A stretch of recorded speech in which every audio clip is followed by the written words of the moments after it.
Bigard. Alors pour comprendre le parcours d'un voyageur, ce matin, nous avons pris le train de Chartres à Paris avec un habitué par ce trajet. Un trajet d'ailleurs moins compliqué que prévu. Marie Justet, Steven Pichavant. 7 h ce matin à Chartres.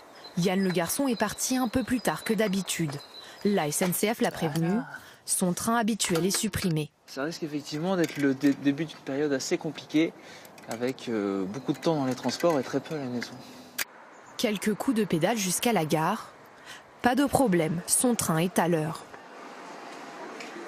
Surprise dans le wagon, la cohue annoncée est moins importante que prévu.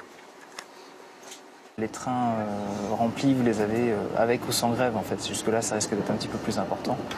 Mais en temps normal, on est toujours plus ou moins debout en fait. Les gares se succèdent en direction de la capitale et le wagon se remplit progressivement. Chaque matin, Yann le garçon va vers l'avant de la rame pour gagner du temps à l'arrivée. Mais aujourd'hui, il est bloqué. Je me suis avancé vers l'avant pour gagner du temps à la gare donc en arrivant. Et là, je ne peux plus avancer parce qu'il reste 2 wagons devant et les 2 wagons sont remplis. Donc j'attends sagement au milieu de tout le monde. Malgré tout, l'ambiance est plutôt bonne enfant. Les usagers s'attendaient à pire. Le site SNCF est à jour et ça, c'est quand même une bonne nouvelle. C'est vrai, c'était la bonne surprise de l'arrivée à la gare.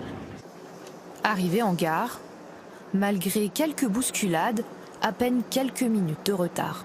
Il est 8h30, on est arrivé à la gare Paris-Montparnasse avec un tout petit peu de retard et surtout beaucoup de monde. Donc là, j'ai juste envie d'aller au bureau et de m'asseoir. Direction métro, le parcours habituel. Finalement, le trajet s'est bien passé, mais Yann est inquiet pour la suite.